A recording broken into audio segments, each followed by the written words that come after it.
Hi guys, find out how this lawyer falls in love with his client, and with her help he manages to infiltrate and arrest some dangerous criminals.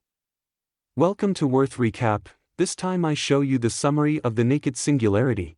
We step into the shoes of an idealistic young New York City public defender named Cassie, who goes out of his way to help all of his clients. One of his cases is about the imprisonment of an Asian for selling products without a permit. Also, said person did not speak English and his treatment is being very unfair, since a fine, imprisonment and community service is too much, just for selling Duracell batteries in a street without permission. On the other hand, the judge judging the case does not care, and realizing that the Asian does not speak English, she leaves him in prison until she finds a translator. In another part of the city, a parking attendant named Leah receives a bribe to take out a car. But since there were several people present, she decides not to accept it. The next day, Cassie meets with Coates, another client who managed to postpone his re-entry sentence to the penitentiary center to continue his rehabilitation, stating that he was sick, but now he is in the best possible shape, after attending with the people that Cassie recommended. They enter the court and the judge, seeing Coates healthy, checks his medical exams, discovering that they are very old, and when he asks Cassie about it, he responds by saying that when was the last time he had an exam. That's why the judge does a pause in the trial and takes Cassie to another room, to talk privately about his behavior with the case. Cassie tries to convince the judge that sending Coates back to jail would only cause a relapse. However, the judge believes that if that happens it will be Coates' fault and wants to resume the case immediately, but when they leave the courtroom from court, they discover that Coates fled the court. Cassie leaves the courthouse at night and takes a taxi to go home.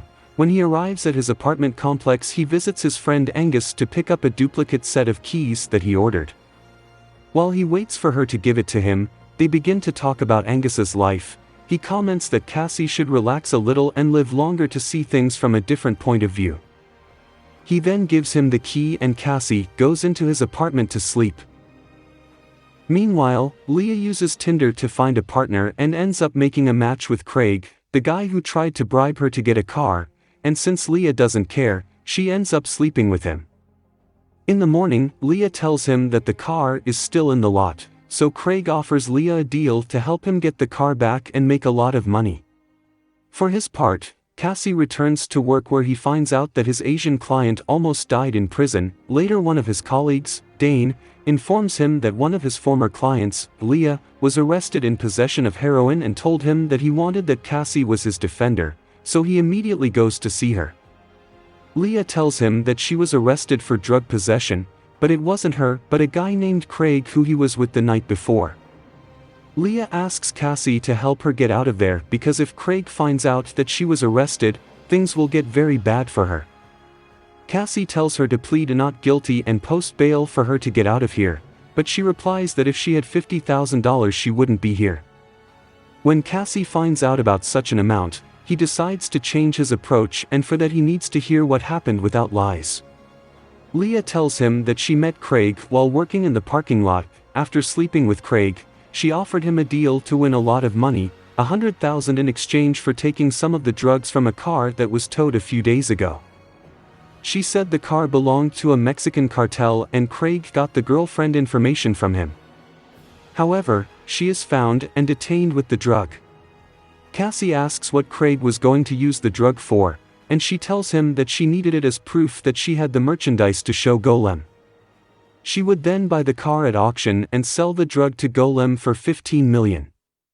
Cassie takes the information to the police that upon hearing Golem's name, they know that he belongs to a large drug trafficker, which confirms the veracity of the information, and having a case that involves drugs and a lot of money, they let Leah go free to continue collaborating with Craig and with them.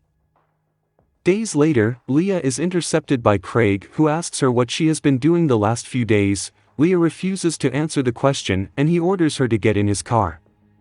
On the other hand, Cassie is in court with Coates, where the judge informs Cassie that his client accuses him of having advised him to flee during his trial. Cassie tells the judge that he said it as a joke since Coates was going to be reinstated imprisonment. The judge says that she doesn't see the funny part of the joke and then orders Coates' re-entry to jail and tells Cassie that he will send a complaint to his superiors about him so that they can sanction him properly. Craig takes Leah out of the city and tells her that his girlfriend wants to meet her. Leah gets out of the car and Craig guides her to an abandoned warehouse. There Craig reveals that his girlfriend was murdered. Seeing the body, Leah starts screaming, believing that Craig did. But he reassures her by telling her that he already found her dead and that she was murdered by the Mexican cartel, and he took her body to her warehouse to hide it and avoid being related to him. Then she asks for her help to get the drug and sell it to Golem. Leah accepts with the condition of receiving $1 million and not having to see him again. Craig accepts the conditions. Days later, Cassie is summoned by Leah, and before they meet, Cassie sees Leah put a document in her bag. When he meets Leah, she behaves normally. Leah tells him that Craig's girlfriend was killed by the Mexican cartel. Then he goes to the bathroom for a moment, at which point Cassie goes through his things and discovers that the information Leah gave to the police is false. Cassie leaves things in his place, and when Leah returns he acts normal.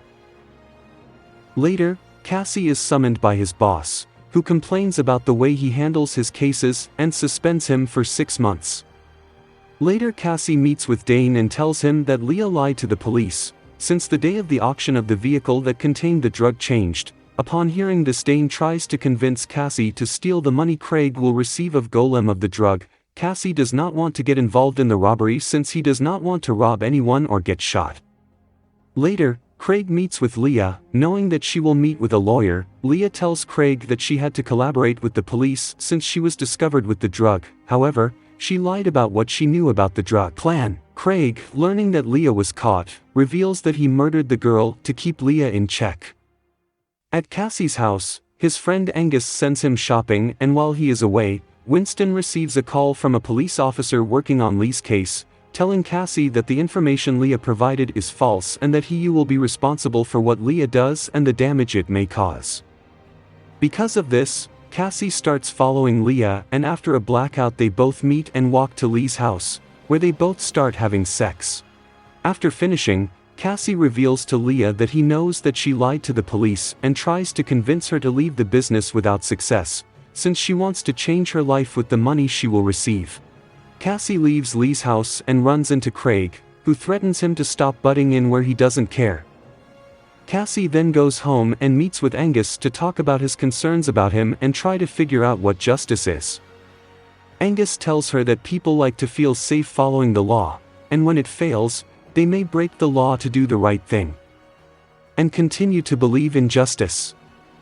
In the morning, Cassie meets with Dane to agree to participate in the theft of money from Golem. Immediately Dane tells Cassie his plan. This consists of sneaking into the parking lot. Once inside, he will deactivate the police tracker and place another one so that they can follow the car and follow Leah towards Golem, and when Golem tries to get rid of the car, they will activate the police tracker to follow you. Cassie manages to sneak into the hidden storage room in a car that was towed away. Once inside, Cassie gets out of the car and deactivates the police tracker, then places his trackers on the car. Shortly after, Dane takes the car out so as not to leave evidence. On the other hand, Craig is at the auction and tries to buy the car, but before he can, the Mexican cartel arrives and buys the car. After Craig loses the auction, he tells Leah that in order to secure her share of the money, she must make it look like Craig is the winner of the auction.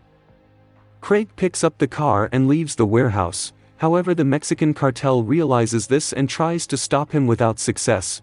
Meanwhile, Cassie and Dane realize that Craig is getting away with the car and start following him. Meanwhile, the police realize that something happened to the tracker that they placed in the car with drugs, and they go to the place. When they arrive, they find out that the car was stolen. Cassie and Dean begin to follow Craig with the tracker and arrive at the place where the transaction will take place, which is the Jewish quarter. There they prepare for the robbery by disguising themselves as Jews and preparing a tear gas launcher to scare those present. And they wait to take the car out of the auction, reactivate the tracker and let the police follow it while they steal the money. Craig gives Golem the drug, and once weighed they take him to a new car and give Craig the money. Dane and Cassie go to the hideout. Upon entering the place, they begin their attack. Craig tries to attack Leah to keep all the money, and Cassie hears Lee scream and tries to go to her aid, but before he gets there he is intercepted by Craig's partner who stops him. Dane helps Cassie, killing the guy, then they get to Craig and stop him. Dane helps Leah and leaves Cassie alone, a situation that Craig takes advantage of and attacks him. Cassie reacts instantly and kills him. Then they escape from the place and see how the police manage to intercept the vehicle that was transporting drugs. Then the three separate and start their own path, leaving Cassie alone, who decides to found his own law firm to help those most in need. Thanks for watching the video. Subscribe to see more videos like this. If you wanted to see more, I recommend this fantasy movie.